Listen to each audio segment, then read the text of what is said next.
అప్పుడు వేరు ఇప్పుడు వేరు. ఈసారి మాత్రం చాలా సీరియస్ గా తీసుకున్నా. ఏంటి ఈసారి సీరియస్? ఈసారి వాళ్ళు ఏం చెప్తున్నారంటే ఫిబ్రవరి 7వ తారీఖున దాదాపుగా 1,00,000 డప్పులు 1000 గొంతుల కార్యక్రమంతో మొత్తం తెలంగాణలో ఆల్మోస్ట్ ఆ ట్యాంక్ బండ్ చుట్టూ కూడా మేము ర్యాలీ అయితే నిర్వహిస్తున్నాము.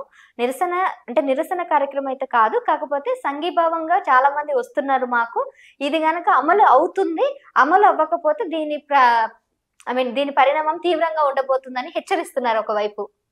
దీని వల్లనే రేవంత్ రెడ్డి కూడా ఇచ్చే ఆస్కారం ఉందని కూడా వాళ్ళు చాలా కాన్ఫిడెంట్ గా మాట్లాడుతున్నారు. పోతుంది అని చెప్తున్నాను నేను. అసలు మీరెందుకు పోతుంది అని అంటున్నారు? అది రాజ్యాంగబద్ధంగా జరుగుతలేదు కాబట్టి ఈ వీడియోని పోయిన తర్వాత మళ్ళీ ప్లే చేయండి. ఎస్ రంజన్ రాయేష్ గారు అప్పుడు ముందే చెప్పిన రోజు అంతే అంటారా? I knows very well Indian constitution. మళ్ళీ ఒకసారి చెప్పండి. పోతుంది. రేవంత్ రెడ్డి గారు బలవంతంగా చేసిన పోదని మా మందకృష్ణ హామీ ఇవ్వనండి నా మాదిరి సమాజానికి. పోదని వాళ్ళు చెప్తున్నారు కదా. నేను ప్రతి ఒక్కరిని కలవడం జరిగింది. ఏంటి ఎవరల్లంతా అందరూ పార్లమెంట్ లో మాట్లాడే వాళ్ళ, అసెంబ్లీలో మాట్లాడే వాళ్ళ మాట్లాడమనండి. ఇప్పుడు నువ్వు గల్లీలో పంచాయతీ నింపుకున్నట్టు కాదు కదా రాజ్యాంగం అంటే. ఆర్టికల్ 341 ఏందో తెలిసి మాట్లాడితే ఏం కాదు. సుప్రీంకోర్టు ఇచ్చింది, సుప్రీంకోర్టు ఏమి ఇచ్చిందని కానీ మీరెందుకు అసలు ఒకవేళ నిజంగానే జరిగింది అనుకో, ఒకవేళ జరగాలని అంటున్నా నేను కూడా. మీరెందుకు దీన్ని వ్యతిరేకిస్తున్నారని? అరే అది నిలబడదు మేడం, అది నిలబడదు. Constitution save it self. నేను మళ్ళీ చెప్తున్నా, దానికి ఒక ప్రక్రియ ఉంటుంది.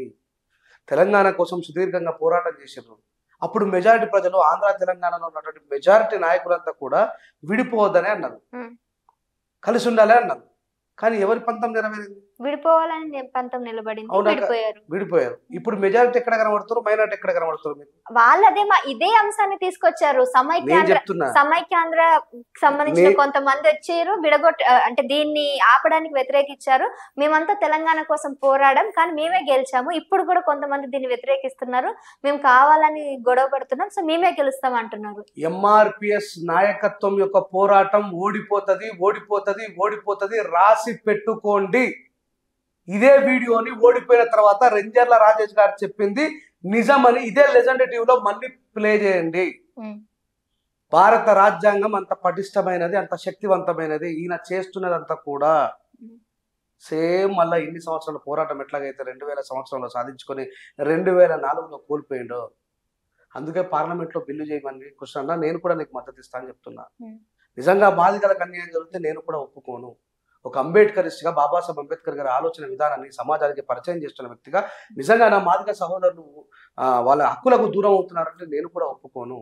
కానీ దీనికి ఒక శాశ్వతమైన ముగింపు పార్లమెంటరీ ద్వారా జరగాలంటున్నా. మనం అనుకుని గల్లీ పంచాయతీ కాదేది. రేవంత్ రెడ్డి గారిని భయపెట్టి మెజారిటీ ప్రజలందరూ కూడా నాకు మద్దతు ఉన్నారని చెప్పి నువ్వు పెట్టి చేయగలుగుతావేమో, మళ్ళీ సుప్రీంకోర్టులో పిల్ వేసిన తర్వాత కొట్టుడు పోతుంది. ఈ రోజు ఇచ్చింది సుప్రీంకోర్టు తీర్పు కాదు, దయచేసి సలహాలు సూచనలు. That is called advice, it is not a judgement. రాష్ట్ర ప్రభుత్వం గనక ఓకే అనుకుంటే గనక ఇచ్చే ఆస్కారం ఉంది అని చెప్పేసి వాళ్ళైతే ఇదే రాష్ట్ర ప్రభుత్వం ఓకే అనుకొని ఇచ్చింది. ఈ రోజు తీర్పిచ్చినటువంటి చీఫ్ జస్టిస్ పేరేంటి? వీళ్ళు తీర్పిచ్చిండు అని మాట్లాడుతున్న చీఫ్ జస్టిస్ పేరేంటి? చంద్రచూడ్ గారు. ఈ చంద్రచూడ్ గారి తండ్రి ఫాదర్ ఆఫ్ చంద్రచూడ్ గారే 2004లో రాష్ట్రానికి అధికారం లేదని కొట్టేసిండండి. ఇది రంజన్ రాజేష్ వాళ్ళ ఫాదర్ మాట్లాడుతున్నారు. అదే వాళ్ళ ఫాదర్ కొట్టేసిన వ్యక్తి ఇప్పుడు ఈయన స్టేట్మెంట్ ఇచ్చాడు, ఏంటి సలహా ఇచ్చాడు, సరే చేసుకోవచ్చని. వీళ్ళు చేసిన పోరాటం సమంజసమే అని చెప్పేసి వీళ్ళే మళ్ళీ వాళ్ళు ఇచ్చే ఆస్కారం కూడా ఉంది కదా. ఇంతమంది ఒకే తాటిపై ప్రయత్నం చేస్తున్నారు, ఉద్యమం చేస్తున్నారు. ఉద్యమం చేస్తున్నప్పుడు ఖచ్చితంగా వాళ్ళ డిమాండ్ కరెక్ట్ గారు మాట్లాడిన మాట విన్నారా? వినలేదు. తొలి వెలుగు రఘు గారి ఇంటర్వ్యూలో ఖరాఖండిగా చెప్పిండు, వీళ్ళు ఎంత మొత్తుకున్నా గీసు పెట్టుకున్నా వీళ్ళకి అర్థమైతలేదు, మళ్ళీ సెంట్రల్ గవర్నమెంట్లో సుప్రీంకోర్టులో పిల్ వేసిన తర్వాత కొట్టేస్తారు, ఇది నిలబడేది కాదు అనే విషయాన్ని చాలా క్లియర్గా కంచైలయ్య గారు చెప్పిండ్రు. ఎస్, నేను మళ్ళీ చెప్తున్నా, ఆర్టికల్ 341లో క్లాస్ 1 క్లాస్ 2 ఉంది, క్లాస్ 3 ద్వారా చేర్చి దీన్ని పార్లమెంటరీలో చేయాలంటే రేవంత్ రెడ్డి గారు బిల్లు చేసి పార్లమెంట్కి పంపాలి.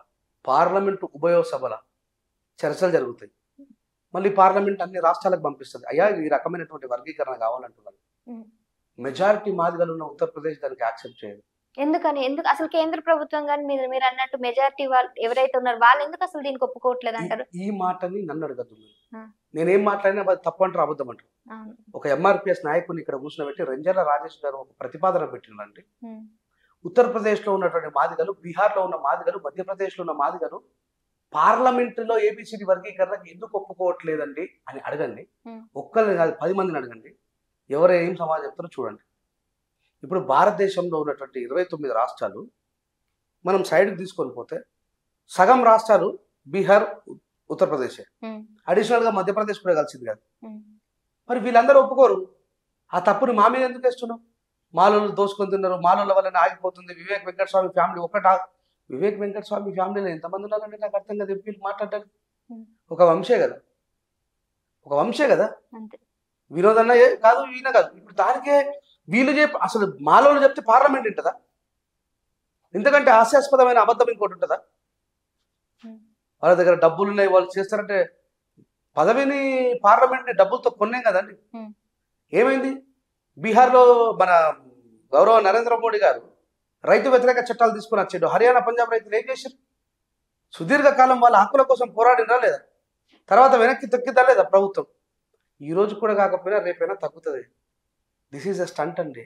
మళ్ళీ చెప్తున్నా, గుర్తుపెట్టుకోండి. నా మాదిగ సమాజాన్ని మోసం చేయడం కోసం మా మందకృష్ణ గారికి అడ్వైజ్ చేస్తున్నటువంటి నరేంద్ర మోడీ గారు ఇద్దరు కలిసి నా సమాజాన్ని మళ్ళీ ఒకసారి మోసం చేస్తారు. ఇప్పుడు నేను ఏం మాట్లాడినా మా వాళ్ళకి చెవికి ఎక్కట్లేదు. మళ్ళీ పోయిన తర్వాత లబోది బోమని మొత్తుకున్నప్పుడు అప్పుడు వాళ్ళకి అర్థమవుతుంది. అప్పటిదాకా అర్థం కాదు. ఉషా మెహ్రా కమిషన్ అంటాడు. ఈయన మాట్లాడితే ఉషా మెహ్రా కమిషన్ అని చెప్పటం. ఉషా మెహ్రా కమిషన్ అనేది ఉషా మెహ్రానే చెప్తుంది నన్ను రాజ్యాంగానికి విరుద్ధంగా ఈ కమిషన్ వేశారు అని. దాంట్లో క్లియర్గా రాసింది Madigas better than to small అని ఉషా మెహ్రా కమిషన్. ఈ కమిషన్ని యువతలోడు చదవడు, మాల నాయకులు అని చెప్తున్న వాళ్ళు అవతలలో చదవడు. ఉషా మెహ్రా ఏం చెప్తుంది కూడా అర్థం చేసుకోరు కనీసం. వీళ్ళే ఏం మాట్లాడతారో ఏం అర్థం కాదు. మాట్లాడితే లాహోర్ కమిషన్ అంటారు, లేకపోతే ఈ కమిషన్ అంటారు. నోటికి వచ్చింది మాట్లాడుతూ పోతున్నారు. ఈరోజు రెడ్డి సామాజిక వర్గం మద్దతు ఇస్తుంది, నా బీసీ సామాజిక వర్గం మద్దతు ఇస్తుంది, మంచిదే. ఏ పేపర్ల ప్రకారం మాట్లాడుతున్నాడు? ఇప్పుడు మీరు అన్నట్టు చదువుకొని ఎడ్యుకేటెడ్ గా ఉండి కమిషన్స్ అన్ని చదువుకొని మీరు ఇప్పుడు మాట్లాడుతున్నారు. ఇప్పుడు ఇంతమంది మద్దతు పలుకుతున్నారు, ఇంతమంది మేధావులు ఇందులో కలుస్తున్నారు, వీళ్ళకి ఇది అర్థం కాదంటారా? అంటే గుడ్డిగా వెళ్ళే అంత మూర్ఖులు అంటారు వీళ్ళంతా కూడా? 2 రకాలండి. మందకృష్ణ మాదిగన్న 30 సంవత్సరాల సుదీర్ఘ పోరాటంలో మాదిగ జాతిని తన గుప్పిట్లో పెట్టుకున్నాడు. మళ్ళీ చెప్తున్నా, గుర్తుపెట్టుకుని. మాదిగల ఓట్ల కోసం రేపు రాబోయే ఎన్నికల్లో మాదిగలను మెప్పించగలిగితే ఇప్పుడు మీకు మద్దతు ఇస్తున్న వాళ్ళంతా కూడా రేపటి రాజకీయం కోసం తహతహలాడుతున్నారు. అంటే వీళ్ళంతా కూడా ఒక స్వార్థం కోసం ఇక్కడికి వచ్చారంటారు? 100%. మీరు ఇది బహిరంగంగా స్టేట్మెంట్ ఇస్తున్నారు. నేను మళ్ళీ చెప్తున్నా, గుర్తుపెట్టుకోండి. ఎవరెవరు రేపు పొద్దున బీజేపీ నుంచి ఎంపీలుగా ఎమ్మెల్యేలుగా పోటీ చేయబోతున్నారో తెలియనంత పిచ్చోని కాదు. నేను కూడా అదే సమాజంలో ఉన్నాను. You don't forget that. ప్రతి యాజిటేషన్ లో నేను పాల్గొన్నా. ఈ రోజు నేను బీసీ సమాజం నుంచి వచ్చిన వాళ్ళకి హర్షం వ్యక్తం చేస్తూనే ఒక క్వశ్చన్ అడుగుతున్నా. ఇవాళ బీసీలలో ఏబిసిడి వర్గీకరణ జరిగింది, క్రిమిలేయర్ అప్లికేబుల్ అవుతుంది చెప్పమని. ఇక్కడనేమో జీవో 29 కోసం ఈ బీసీ నాయకులు అవతల పోయి కొట్లాడతారు. ఏముంది అసలు జీవో 29లో? బీసీలకు ఏబిసిడి వర్గీకరణ జరిగి క్రిమిలేయర్ అప్లికేబుల్ అయిన తర్వాత ఒక ఇంట్లో ఒక కలెక్టర్ కొడుకు ఇక తర్వాత ఆయన బీసీ రిజర్వేషన్ ఉపయోగించుకోలేడు, తర్వాత మెరిట్లా ఓసీ రిజర్వేషన్ ఓసీలలో కొట్టలేడు. వారి జీవితం నాశనమైనట్ట కదా? చెప్పండి మీరు. ఆ విషయం నిజంగా బీసీలకు తెలుసా? క్రిమిలేయర్ జరిగితే ఏం జరుగుతుందో మళ్ళీ చెప్తున్నా, గుర్తుపెట్టుకోండి. బీసీలకి ఒక్క ఆయనకు రిజర్వేషన్ ఉపయోగించుకుంటే ఇక వాళ్ళ పిల్లలు ఎవరో రిజర్వేషన్ ఉపయోగించుకోవద్దు క్రిమిలేయర్లో. ఒకటే సరైందా? ఇక బీసీ ఏం చేయాలా? ఇంకొక అవకాశం లేదు మెరిట్లో కొట్టడానికి. జనరల్లో కూడా ఆయన చేసుకునే ఛాన్స్ లేదు. ఇక ఇట్లా బీసీల పీకలు కోసేసిండ్రు. ఒక తరం వాళ్ళకైతే ఇబ్బంది కలుగుతుంది. అరే నెక్స్ట్ తరం వాళ్ళకి ఏమిస్తారు? ఒక తరం వాళ్ళ రిజర్వేషన్ క్రిమిలేయర్ తో అయిపోయింది. నెక్స్ట్ వానికి ఛాన్స్ లేదు కదా, మెరిట్లో కొట్టే ఛాన్స్ లేదు కదా. మెరిట్లో కొట్టే ఛాన్స్ లేదు. మరి చదివేంది, మరి బతికేంది? నిజంగా మీరు అనుకున్నట్టుగా బీసీల జీవితాలు మారిపోయాయి. బీసీలకు రిజర్వేషన్ అవసరం లేని జీవితాలు వచ్చినాయి బీసీలకు. ఊర్లలో ఇంకా బీసీలు క్షవరం చేసుకుని బతకట్లేదా? గడ్డం తీసుకొని బతకట్లేదా? ఇంకా అక్క చెల్లెలు చెరువులలో మన బట్టలు బతకట్లేదా? ఇంకా కుమ్మరి వాళ్ళు మట్టి బీసుకొని కుండలు చేసుకొని బతకట్లేదా? ఎవడండి కనీసం బీసీల కోసం మాట్లాడిన దాఖలు లేవు. వాళ్ళ బీసీలకు జరిగిన అన్యాయాన్ని ప్రశ్నించలేనటువంటి వీళ్ళు ఏ గోతిలోనైతే బీసీ సమాజాన్ని తోసేసిండ్రో క్రిమినల్ ద్వారా ఈరోజు మా దళిత సమాజానికి కూడా దాంట్లో తోసేయడానికి వస్తున్నారు వీళ్ళు. ఎవరికి చెప్పండి, మీరు ఆలోచించండి. బీసీలకు ఇంత అన్యాయం జరిగితే కనీసం గొంతెత్తిన వాడు లేడండి. ఎకనామికల్ వీకర్ సెక్షన్ పేరు మీద సెన్సెస్ ప్రకారము అగ్రవర్ణంలో ఓసీలలో, రెడ్డిలలో, బ్రాహ్మణులలో, కోమటిలలో, అగ్రవర్ణాలు, ఆధిపత్య కులాలని పిలువబడుతున్న వాళ్ళలో ఉన్నటువంటి పేదవాళ్ళు సెన్సెస్ ప్రకారం 3% అయితే వాళ్ళకి 10% రిజర్వేషన్ ఇచ్చారండి. ఆ 7% రిజర్వేషన్ నిజంగా బీసీలకు దక్కాల్సింది కాదా? ఆ 7% రిజర్వేషన్ గురించి మా కృష్ణన్న కానీ మరి బీసీ నాయకులు కానీ మాట్లాడుతున్నారా? అంటే సమస్య మీద స్పష్టమైనటువంటి అవగాహన కలిగి ఉండాలండి. ఇప్పటికీ బీసీలకు జరుగుతున్న అన్యాయం మీద కనీసం మాట్లాడలేని వాళ్ళు వచ్చేసి ఇవాళ మేము చేస్తాం, న్యాయం చేస్తామంటే సరే, మీరు న్యాయం చేయడానికి కోసం ముందుకు రావడంలో తప్పులేదు. 1992లో క్రిమిలేయర్ అప్లికేబుల్ అయింది. రీసెంట్ గా క్రిమిలేయర్ మీద కూడా చాలా చర్చలు జరిగాయి. క్రిమిలేయర్ ని మేము యాక్సెప్ట్ చేయము. క్రిమిలేయర్ బీసీలకు జరగమే అన్యాయం అని చెప్తున్నాను నేను. బీసీల జీవితాన్ని సమూలంగా కట్టగట్టి ఒకటేసారి మంటబెట్టి చంపేస్తున్నారు వాళ్ళు. ఆ విషయం అర్థమవుతుంది. కొద్ది గొప్ప చదువుకున్నారు కాబట్టి ప్రైవేట్ జాబ్లలో 10,000కి 20,000కి పాపం పిల్లలు పనిచేసుకొని బతుకుతున్నారు. బాబాసాహెబ్ అంబేద్కర్ గారు ఆర్టికల్ 340లో బీసీలకు 52% రిజర్వేషన్ కావాలని చెప్పి కొట్లాడాడు. బీసీలకు రాజకీయ రిజర్వేషన్ ఉండాలని కొట్లాడాడు. ఆ బాబాసాహెబ్ అంబేద్కర్ గారి యొక్క కాజుని తెలియకుండానే మొత్తం ఈ గవర్నమెంట్ వాళ్ళు వచ్చేసి నాశనం చేసి పడేసారు. ఎవరు మాట్లాడిన వాళ్ళ కోసం? ఇదే ఏబిసిడి వర్గీకరణ జరగాలని మా కృష్ణన్నకు మద్దతు ఇస్తున్న బీసీలు ఇక్కడ ఏబిసిడి వర్గీకరణ జరిగితే రాష్ట్రంలో ఉన్నటువంటి ఉద్యోగాల కోసం నువ్వు దాంట్లో కాలంలో your belongs to SC category A, B, C, D అని రాసుకుంటావు. మరి కేంద్రానికి అయితే ఈరోజు బీసీలు కాదు, అక్కడ అంతా ఓబీసీలే. అంటే నీకు కేంద్ర ప్రభుత్వంలో సెంట్రల్లో జాబ్స్ వద్దా? కావాలా కదా. బీసీలకు ఏబిసిడి వర్గీకరణ జరిగింది కేవలం ఈ 2-3 రాష్ట్రాలలోనే. మరి పైనకి వెళ్తే అంతా ఓబీసీలు కదా. మరి అక్కడ పోయి కొట్లాడుతున్నావు, అక్కడ కేటగిరైజేషన్ కావాలని కొట్లాడుతున్నావు. మరి ఇక్కడ మాకు కేటగిరైజేషన్ కావాలని కొట్లాడుతున్నటువంటి బీసీ నాయకులు మరి అక్కడ మాకు కేటగిరైజేషన్ ఉండొద్దని చెప్పి కొట్లాడుతున్నాం. అంటే నీకొక న్యాయం, మాకొక న్యాయం. ఇదే నరేంద్ర మోడీ గారు మహారాష్ట్ర ఎలక్షన్లో ఏమని మాట్లాడిన గుర్తా? నా ఓబీసీ సహోదరులను మనం విడిపోతే ఓడిపోతామన్నాడు. మరి నీ అమ్మ పెద్ద మెజిషియనేనా? నువ్వేమో ఓసీ సమాజానికి ఏమో ఓబీసీ సమాజానికి ఏమని చెప్తున్నావు?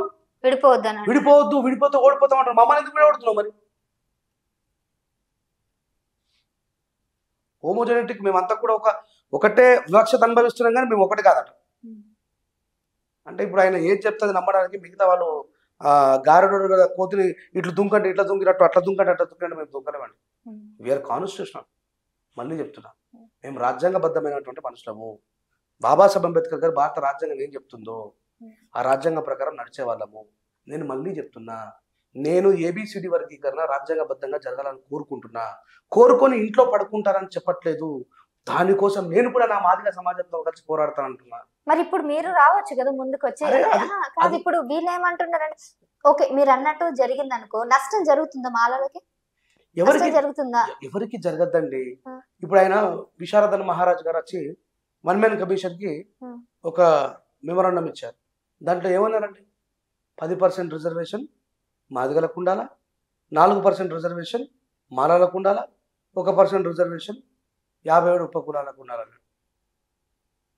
మిమ్మల్ని ఒక జర్నలిస్ట్గా నేను అడుగుతున్నాను, మా దాంట్లో మాదిగల కంటే నిజంగా కూడా ఉపకులాలే కదా వెనుకబడి సంచార జీవితాన్ని జీవిస్తూ ఇంకా ఆధార్ కార్డులు లేకుండా అక్కడక్కడ అడవిలలో ఊరవతల బ్రతుకుతున్న వాళ్ళు కదా. 28 ఉపకులాలు ఉన్నాయి. మొత్తం 59 కులాలను మాట్లాడుతుంటే మాల పక్కన పెట్టండి, నేను మొత్తం కలిపి చెప్తాను. మా మాదిగని పక్కన పెడితే 59కి 2 పక్కన పెడితే 57 కులాలకి వీళ్ళు మాట్లాడేది ఎంత? 1% రిజర్వేషన్. ఇది ఎక్కడ న్యాయం అండి? మాదిగలు అధికంగా ఉన్నారని చూపించిన సెన్సెస్ ఏరియాస్ ఉన్నారు. ఆంధ్రతో పోల్చుకుంటే ఆంధ్ర తెలంగాణ విడిపోయిన తర్వాత తెలంగాణలో 6 నుంచి 7% ఎక్కువ ఉన్నారు. ఈయన ఏ లెక్కలు తీసేయడు. ఈయన డైరెక్ట్ మేము 80 లక్షలు ఉన్నా అంటాడు, ఒకళ్ళేమో మమ్మల్ని 30 లక్షలు ఉన్నా. వీళ్ళే ప్రకటిస్తారు. మళ్ళీ యువతల నుంచి అసలు ఏ సెన్సెస్, మేమైతే రాజ్యాంగాన్ని గౌరవిస్తాం, చట్టబద్ధాన్ని గౌరవిస్తామండి. ఏ చట్ట ప్రకారం సెన్సెస్ చేసి ఇచ్చారో అడుగుతున్నాం మేము. మరి కేసీఆర్ గారు వచ్చిన తర్వాత చేసిన జనగణనలో ఉందా? రేపు పొద్దున రేవంత్ రెడ్డి గారు చేయబోతున్నటువంటి ఎంపైరికల్ డేటాతో కూడుకున్న జనగణనలో ఉందా చెప్పమనండి. దాని ప్రకారం చెప్తే వీఆర్ యాక్సెప్టెడ్.